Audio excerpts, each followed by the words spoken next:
ചരിത്രം സൃഷ്ടിച്ച് എക്സാമിനറിൽ നിന്ന് നമ്മുടെ +1 അഗ്നി ബാച്ചിൽ നിന്ന് 28 കേരള സ്റ്റേറ്റ് ടോപ്പേഴ്സ് ആണ് മക്കളെ വന്നിരിക്കുന്നത്.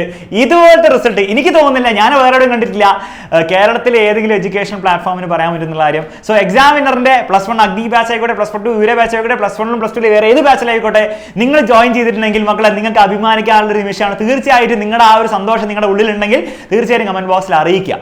ഓക്കെ, ഇനി ആരൊക്കെയാണ് അലൻ സാർ ഇത് വാങ്ങിച്ചതെന്ന് നോക്കാം. നമ്മുടെ കഴിഞ്ഞ വർഷം കുറെ കുട്ടികളുണ്ടായിരുന്നു, അതുപോലെ ഇംപ്രൂവ്മെന്റ് എഴുതി കുറച്ചുകൂടി കുട്ടികൾ വന്നപ്പോൾ ഇത്രയും കുട്ടികളാണ്. നിങ്ങളുടെ മുഖം നിങ്ങൾ ഇവിടെ ഒന്ന് കമന്റ് ചെയ്യുക. ഓക്കെ, ഇനി ഇംപ്രൂവ് ചെയ്തിട്ട് ഫുൾ മാർക്കിലേക്ക് മാത്രമല്ല, ചിലപ്പോൾ 1 മാർക്ക് പോയതിൽ 2 മാർക്ക് പോയി അവിടെ വരെ എത്തിയിട്ടുണ്ട്. അവർക്ക് എല്ലാവരും കൺഗ്രാജുലേഷൻസ്, നിങ്ങൾ കഷ്ടപ്പെട്ട് എഴുതിയത്. ഇനി ഈ പ്രാവശ്യം ഇംപ്രൂവ്മെന്റ് എഴുതി മാർക്ക് കിട്ടിയവർ ഇവരൊക്കെയാണ്. ഇവരൊക്കെ ഒരു ട്രൈയും കൂടി എടുത്ത് +2 ഇനി ഇംപ്രൂവ്മെന്റ് എക്സാം എഴുതാൻ പോകുന്ന കുറെ പ്ലാൻ ചെയ്യുന്ന കുട്ടികൾക്ക് ഇതൊരു പ്രചോദനമായിരിക്കണം. കാരണം ഇവർക്കൊന്നും അതിന് മുൻപ് വരെ 520 കിട്ടാത്ത കുട്ടികളായിരുന്നു. അവർ എക്സ്ട്രാ എഫേർട്ട് എടുത്തത്. എക്സ്ട്രാ എഫേർട്ട് എന്ന് പറയുമ്പോൾ അവർ +2 എക്സാമിന്റെ കൂടെ എഴുതി വാങ്ങിച്ച ഒരു റിസൾട്ട് ആണിത്. അപ്പൊ ഈസി ആയിട്ട് കിട്ടിയതല്ല എന്നുള്ള കാര്യം മനസ്സിലാക്കുക.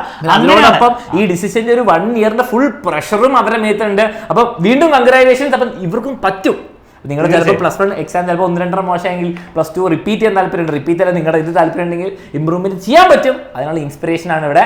അതിനുള്ള സപ്പോർട്ട് നമ്മുടെ എക്സാമിനർ തന്നതിൽ ഞങ്ങൾക്ക് സന്തോഷമുണ്ട്. We are proud to say കേരളത്തിൽ ഏറ്റവും കൂടുതൽ നമ്പർ ഇവിടുന്ന് വന്നിട്ടുണ്ട് 28 കുട്ടികൾ. ഓക്കെ, ഇനി മനസ്സിലാക്കേണ്ടത് നമുക്ക് നെക്സ്റ്റ് ഇയർ നമ്മുടെ +1 അഗ്നി ബാച്ചിന് +2 യൂര ബാച്ചിന് ഇതിലും ഗംഭീര റിസൾട്ടുകൾ ഉണ്ടാക്കണം.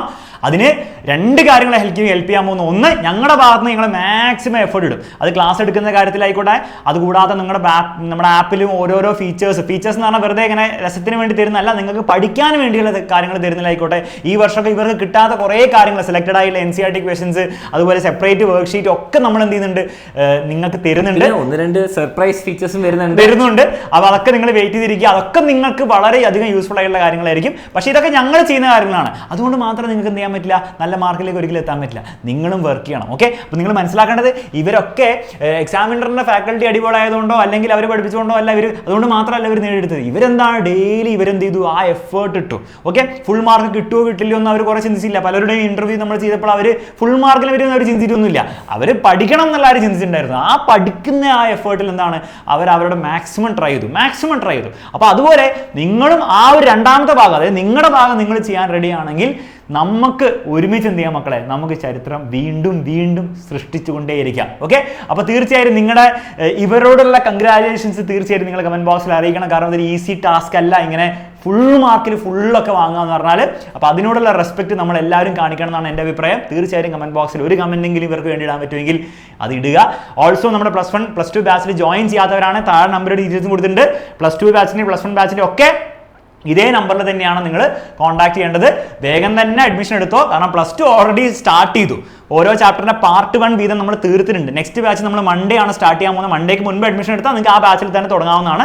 +1 ബാച്ച് നമ്മൾ ഈ വരുന്ന മൺഡേ ഫസ്റ്റ് ബാച്ച് സ്റ്റാർട്ട് ചെയ്യാണ്. അപ്പോൾ പഠിക്കാൻ റെഡി ആണെങ്കിൽ ഉറപ്പിച്ചോ, റിസൾട്ടിന് വേണ്ടിയിട്ട് ഞങ്ങൾ ഇതുപോലത്തെ സ്ലൈഡ് ആയിട്ട് നെക്സ്റ്റ് ഇയർ റെഡി ആയിരിക്കും. നിങ്ങളുടെ ഫോട്ടോ അതിൽ വേണോ വേണ്ടോ എന്നാണ് നിങ്ങൾ തീരുമാനിക്കേണ്ടത്. അത്രേ പറയാനുള്ളൂ. മറ്റൊരു വീഡിയോയിൽ വീണ്ടും കാണാം.